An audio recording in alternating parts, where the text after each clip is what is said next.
Livros não mudam o mundo. Quem muda o mundo são as pessoas. Livros só mudam as pessoas. Com essa frase de Mário Quintana, recebemos no programa de hoje o escritor, jornalista e roteirista de documentários, Sérgio Túlio Caldas. Está no ar o Observatório do Terceiro Setor, o olhar da cidadania.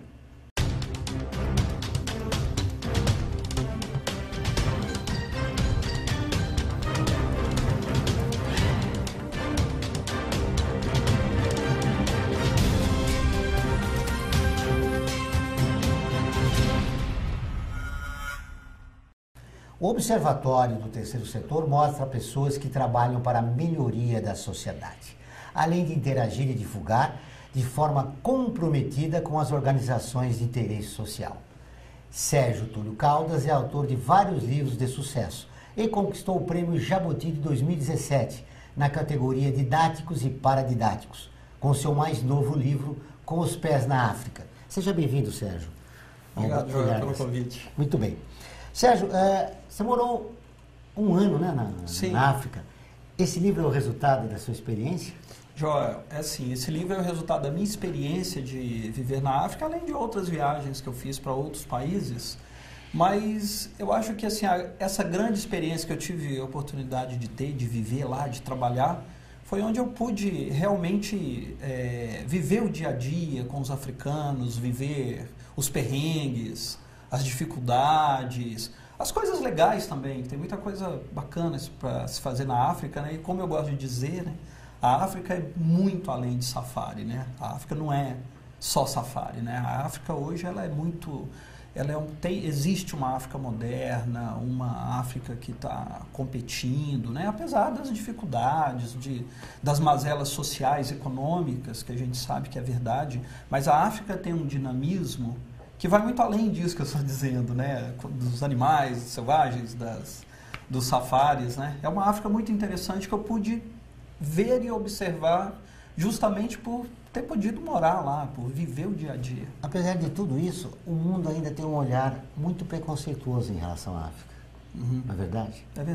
É verdade, porque parece que o nosso olhar, e aí tem uma coisa muito curiosa, né? Porque nós temos uma aproximação muito grande com a África, né? Uma aproximação social, uma aproximação cultural que está nas nossas raízes. E também não sei porquê, Joel, a gente acaba tendo uma limitação muito grande nesse olhar da África, né? Parece que a África é apenas um continente de guerras, de fome, de conflitos sociais. É lógico que é. Isso é um problema seríssimo no continente africano. Mas a África hoje, por ser um continente muito jovem, existem jovens economistas e pensadores que estão pensando a África do século XXI que nós desconhecemos. Essa realidade trouxe a você a necessidade de escrever o livro? Sim. Trouxe essa necessidade justamente por ter vivido essa experiência de estar lá, e me trouxe essa necessidade também de falar com um público jovem, de apresentar uma África que as escolas às vezes não têm oportunidade de apresentar. Não digo hoje, já tem muita coisa legal sendo publicada, sendo divulgada sobre a África, é lógico que passo a passo, mas eu senti a necessidade de mostrar essa África urbana, essa África moderna, essa África do século XXI, né, que vive uma série de coisas, inclusive um neocolonialismo que a gente às vezes não vê aqui, mas você vê assim, a África inteira sendo reconstruída para a mão de obra chinesa, que os chineses silenciosamente estão lá na África inteira, construindo estradas, pontes, edifícios. É impressionante como... E o que você foi fazer na África durante esse tempo que você viveu lá? Olha, eu fui em vários momentos. Fui algumas vezes me aventurar, né, pelo deserto do Saara, fiz umas viagens lá com os tuaregues, né? Adentrei mesmo o Saara, viajando de camelo com um grupo mesmo de tuareg, muito interessante. Eram nômades cruzando o deserto, e eu me juntei com eles, que eu estava com uma pessoa local que me serviu de intérprete, que ela falava diversos dialetos, né? E aí a gente se juntou a esse grupo de tuaregs e atravessamos o Saara. Que experiência que você trouxe como pessoa desses momentos que você viveu na África? Olha, como pessoa eu digo assim que eu acho, Joel, assim que cada viagem é uma viagem, né? Cada viagem ou cada visita que você faz a um determinado local que não é da sua própria cultura, tudo tem um grande aprendizado. E não precisa ir para a África, ou ir para a Ásia, ou ir para o Paquistão, né? Se você for para aqui, para o litoral sul de São Paulo, e você tiver a compreensão, a humildade de entrar na vida de uma família de pescadores, entender quem são, como são, eu acho que tudo enriquece, né? Agora, na África é interessante porque você entra numa cultura muito... Apesar do que eu estava dizendo, que a gente tem uma aproximação muito grande, né? Social, cultural, enfim, né? É uma musical. Riqueza, né? Mas quando você cultural, entra né? no dia a dia, que você começa não só a observar, né? Mas você começa a participar do dia a dia daquela sociedade, daquelas pessoas que têm coisas diferentes, coisas a somar para você. Então você tem um aprendizado muito grande. Esse aprendizado é um aprendizado cultural, é um aprendizado espiritual, né? Esse aprendizado fez você mudar a sua visão de mundo? Sempre, Joel. Acho que todas as minhas experiências de viagem, ou a trabalho, ou, sei lá, por curtição, que acabam virando trabalho depois, né? Sempre estão me trazendo coisas novas, né? Dando uma arejada, né? Nos meus pensamentos, nas minhas formas de ver o mundo, ele me transformou, sim, me transformou. Eu acho que você começa a ter um olhar mais verdadeiro sobre os lugares, sobre as pessoas. Daí também a minha necessidade de passar essas minhas experiências para o papel. E quando eu passo, Joel, essas experiências, que é o caso do meu livro aí, Com os Pés na África, eu tento também, é um exercício que ele acontece, eu tento me distanciar, que eu digo o seguinte, eu tento me distanciar dos meus conceitos, dos meus preconceitos, da minha forma de encarar o mundo e tentar escrever e tentar passar para o papel o que as pessoas que eu encontrei, o que elas falam da vida. Tanto que assim, como Nos Pés na África, outros livros que eu escrevi, a grande força está nas pessoas que eu encontro, e não no meu olhar sobre o mundo, mas as pessoas que contam a história dela. Vamos continuar conversando sobre a sua experiência na África, o livro, e daqui a pouco a gente continua. Você sabia que todas as terças e quintas-feiras, ao vivo, às 14 horas, tem um programa de rádio, o Observatório do Terceiro Setor? Recebemos especialistas que, junto com os ouvintes, debatem os principais temas da atualidade e do terceiro setor. Você pode ouvir pela Rádio Tiranão AM 740 ou em qualquer lugar do mundo, pela internet, do seu celular, computador ou tablet, pelo link que aparece na sua tela. Participe e ajude numa sociedade mais justa, solidária e sustentável. Voltamos depois do intervalo.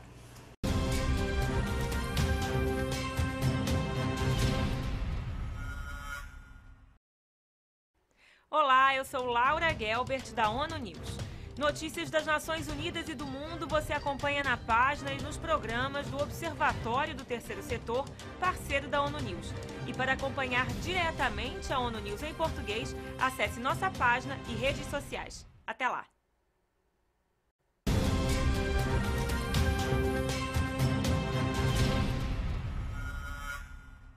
Estamos de volta com o Observatório do Terceiro Setor, o Olhar da Cidadania. No nosso canal do YouTube, toda semana tem programa de TV e 3 news inéditos para você assistir aonde e quando quiser. Acesse youtube.com/Observatório 3 Setor e clique no ícone inscrever-se. Vale a pena conferir. Ô Sérgio, continuando a falar do seu livro aqui, Com os Pés na África, esse livro, com esse prêmio Jabuti, você espera que você atingiu o público-alvo de adolescentes e adultos também? Sim, adolescentes e adultos. Já até me falaram, né, que esse livro tem uma curiosidade, assim, que ele pega público jovem, mas também pega público adulto, porque de uma forma, assim, é um formato interessante, porque ele é uma literatura de viagem. E, sim. Como você construiu a narrativa do livro? Então, o que eu pensei para para esse livro, diferentemente dos outros que eu tenho, né?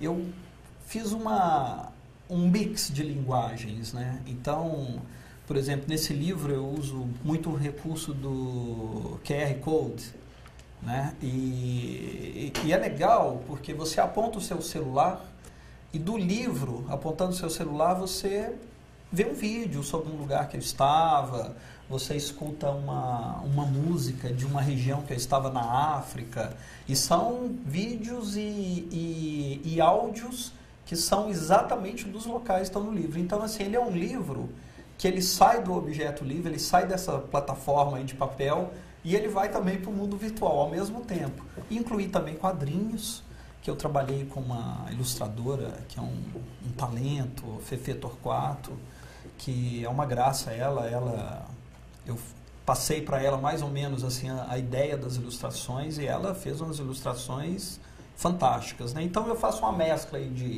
de linguagens aí, nesse livro. Procura atingir o público que gravita na internet, né? Exatamente, né? Eu acho que assim, a linguagem, né, tá tão rápida, tá tão veloz, o mundo tá tão veloz, né? E eu achei que é uma forma atraente de você, no livro, você ter um QR Code, você ter links, e atiçar também a curiosidade da garotada, né, que tá lendo o livro, né, e você ler sobre a África, mas você ter a oportunidade de sentir, né, de ir lá junto, né, como um exemplo, por exemplo, eu estava em Marrakech, numa praça que chama de Gema El Fina, que é uma praça cheia de mágicos, contadores de história, que é um lugar muito mágico. É um lugar, Joel, que se você vê um tapete voador passando por cima, é normal.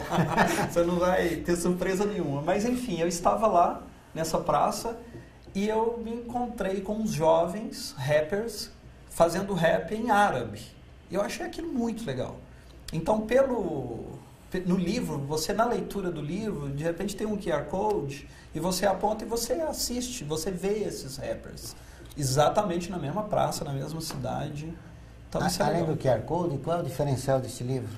Olha, que você poderia destacar? Eu acho que assim, eu acho que esse uso dessa multilinguagem, né? Quadrinhos, por exemplo, acho que foi muito bacana eu ter usado quadrinhos. Aí você vê, o Prêmio Jabuti deste ano, 2017, pela primeira vez eles estão premiando também as HQs, os quadrinhos, porque a HQ é literatura e de excelente qualidade. Então é muito legal o Jabuti tá trazendo as HQs, né, para o seu prêmio, né, prestigiar o pessoal que faz HQ e fazer roteiro de quadrinhos, é tão legal. E era um sonho meu, eu falei assim, não, eu quero fazer roteiro de quadrinhos. Aí como eu ia escrever um livro, falei, então vou fazer no meu livro. Então, e levar para o jovem, né, brasileiro, a realidade da África. Sim.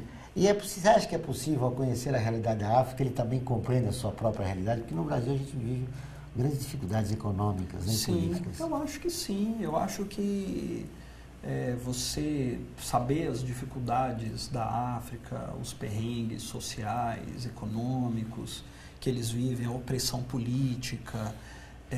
Eu acho que o livro, né, toda a literatura, tudo que você lê, eu acho que vai criando, assim, você começa a ter um olhar crítico, você desenvolve um olhar crítico sobre as coisas, né? Então, a leitura é um enriquecimento incrível, né? Que você não adquire...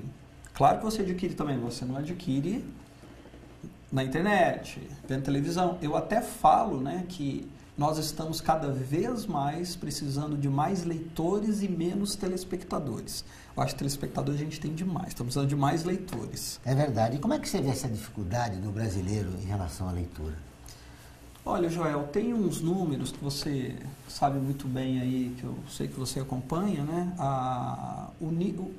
O índice de leitura no Brasil ainda é muito baixo, Joel, muito baixo.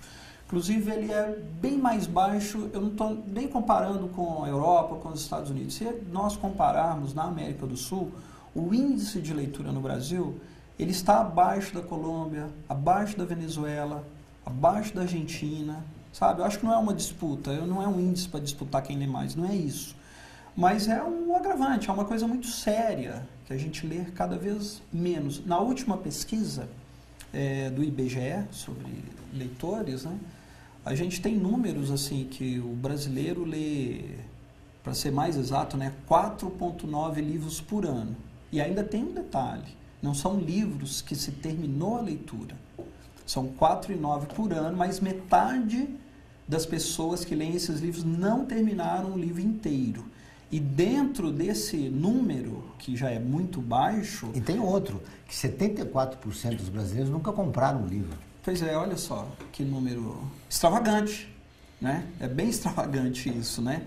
E você tem assim um índice muito grande desses poucos leitores do Brasil, um índice muito grande que são leitores de livros religiosos, Bíblia, livros religiosos, nada contra. Mas assim, quer dizer, a literatura mesmo é muito pouco. E na Europa, agora vou voltar e comparar, né? Na Europa a média é 10 livros por ano, terminados, encerrados. A pessoa pega um livro e lê até o fim. É muito discrepância. Diante desses dados, o que é ser um escritor no Brasil? Então, Joel, essa é uma boa pergunta, né? Eu acho que para nós autores, né, nós que escrevemos livros, né, é curioso, porque assim, ao mesmo tempo que pode ser uma coisa que você fala, puxa, eu vou escrever livro, o Brasil lê tão pouco, né? Ao mesmo tempo é um incentivo. Você fala, poxa, vamos escrever, estamos precisando escrever, estamos precisando de mais livros, mais títulos no mercado. Por que não, né? Eu acho que acaba funcionando ao contrário. Poxa, já que está baixo esse índice de leitores, vamos escrever mais, vamos produzir, vamos colocar livro no mercado, vamos tentar empurrar, né? Porque eu acho que nós não podemos... Essa é uma maneira de mudar a realidade. Existem outras?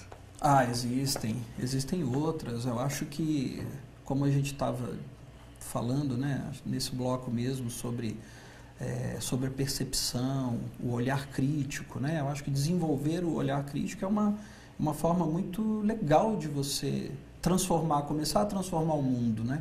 Porque você começa a criar realmente, eu acho que na sua postura, na sua mentalidade, opa, peraí, será que este é o caminho certo? Será que o que estão me falando, estão me vendendo, será isso correto? E nessa época que a gente vive com fake news para todo quanto é lado, com essa divisão, né? Você é esquerda, você é direita e tal. Então é legal você ter um desenvolvimento crítico desse olhar para você poder avançar. Eu quero explorar isso com você no último bloco do programa, mas eu acredito que políticas públicas deveriam incentivar mais o brasileiro em relação à leitura. Perfeito. Nós vamos a um pequeno intervalo e voltamos dentro de instantes.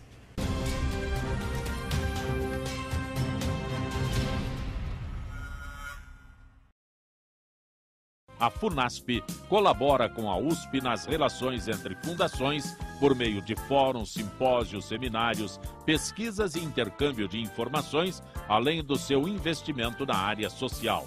Para melhores informações, entre no nosso site www.funasp.org.br. FUNASP, um marco entre o universo acadêmico e a sociedade.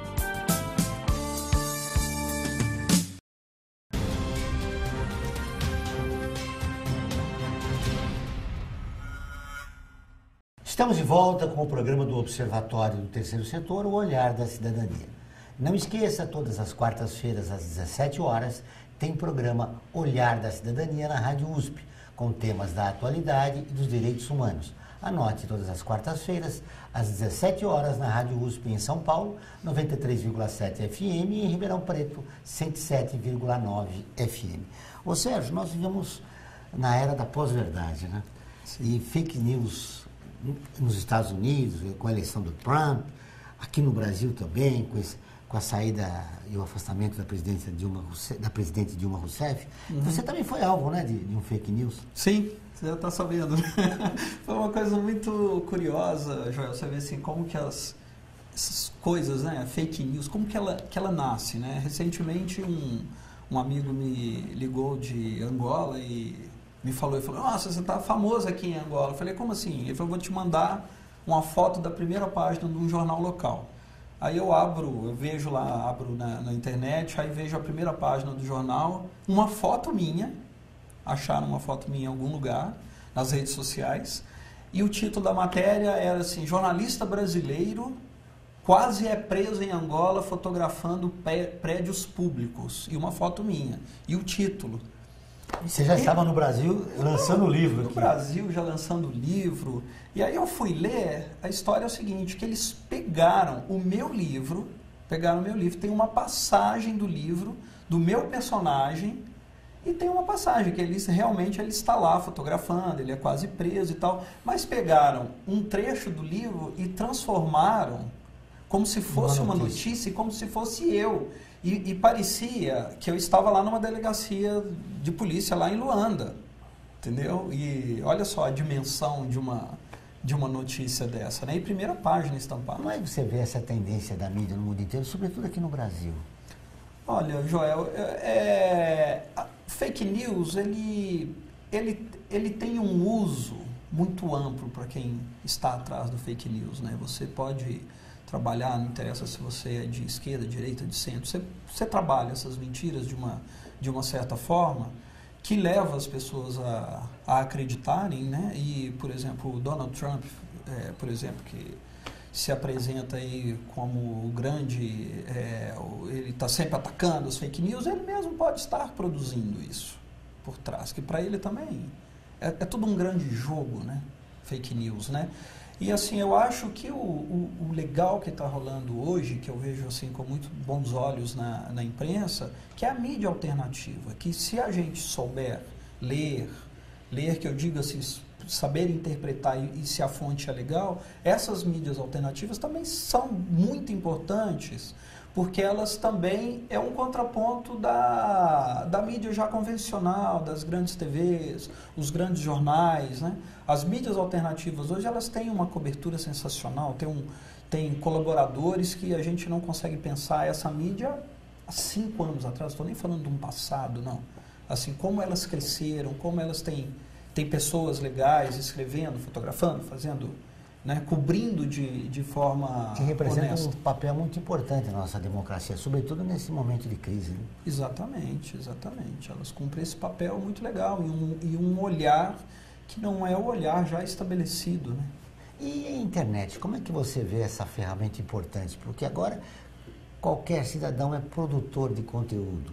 E os fake news ficaram disseminados, né, na internet, exatamente porque se produz conteúdo, se transmite sem checar a fonte, como é no caso de nós jornalistas fazemos isso em relação a qualquer informação. Como é que você vê esse futuro da internet?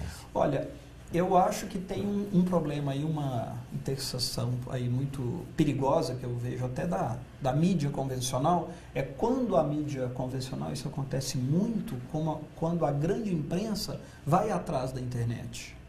Aí é um risco muito grande, porque a internet está escrevendo qualquer coisa, as pessoas estão escrevendo sem checar, sem apurar, sem conversar com uma fonte, sem ter uma fonte que seja confiável. Aí o problema é quando os jornais e as TVs vão atrás da internet, vão atrás das notícias que são irresponsáveis e reproduzem isso por causa da pressa, porque o jornal, a TV, ela tem que ter a mesma velocidade da internet. Não é outra velocidade.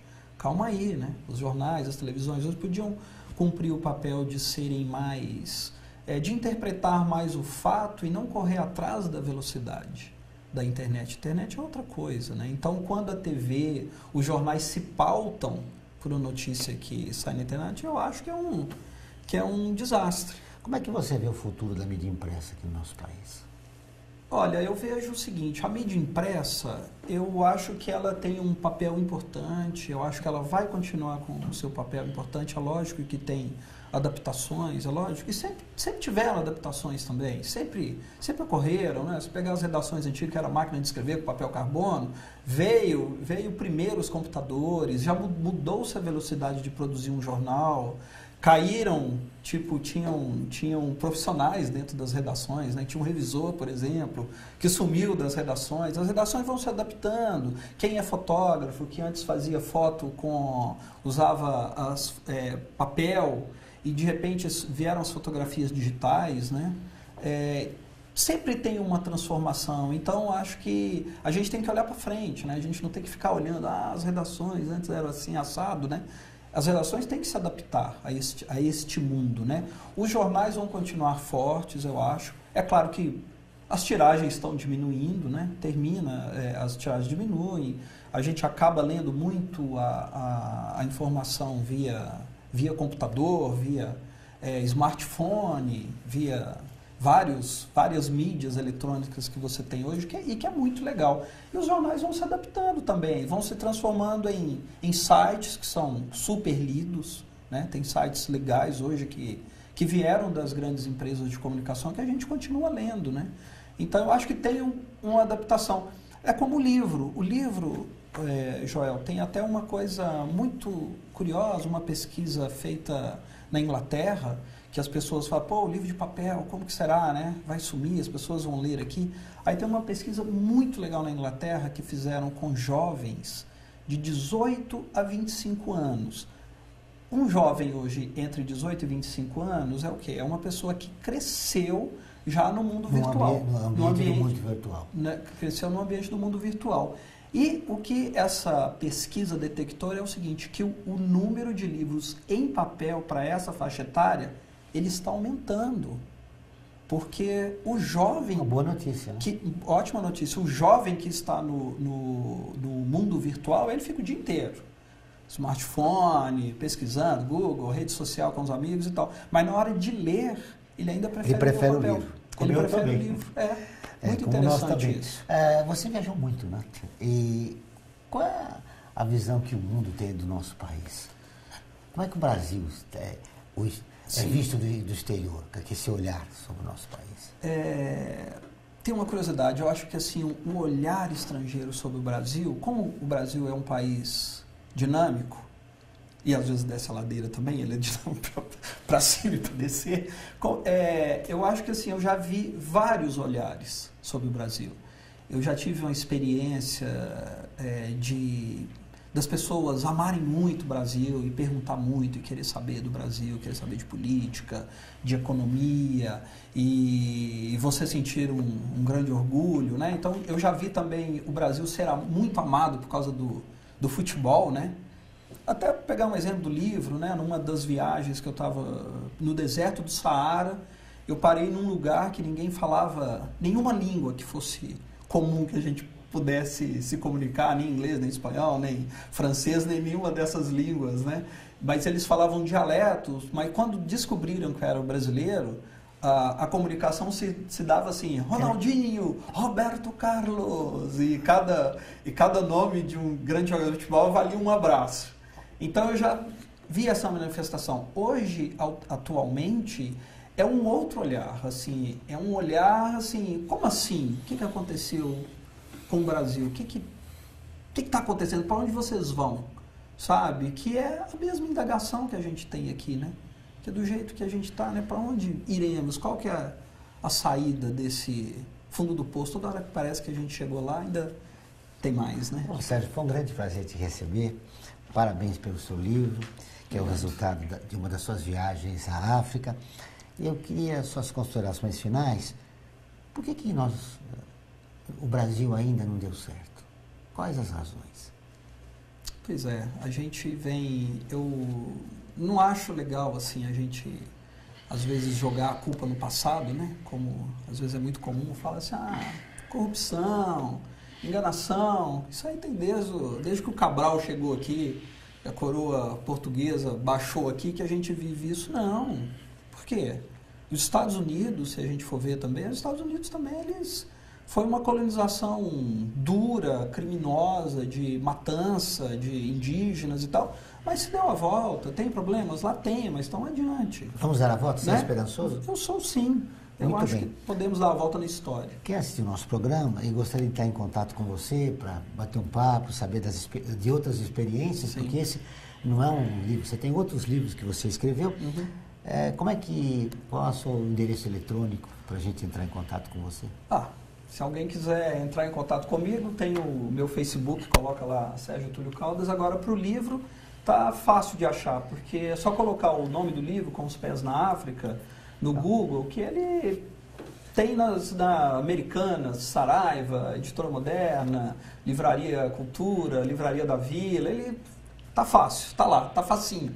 Vai ficar um pouco no Brasil ou vai continuar viajando? Não, eu faço algumas viagens, inclusive 2018, início de 2018, eu tenho uma viagem longa aí que já é para um segundo livro, para um outro livro. Obrigado pela entrevista, foi um prazer. Obrigado, prazer estar com vocês em casa. O programa do Observatório do Terceiro Setor dessa semana fica por aqui, mas para continuar nos acompanhando, acesse o nosso portal observatorioterceirsetor.org.br.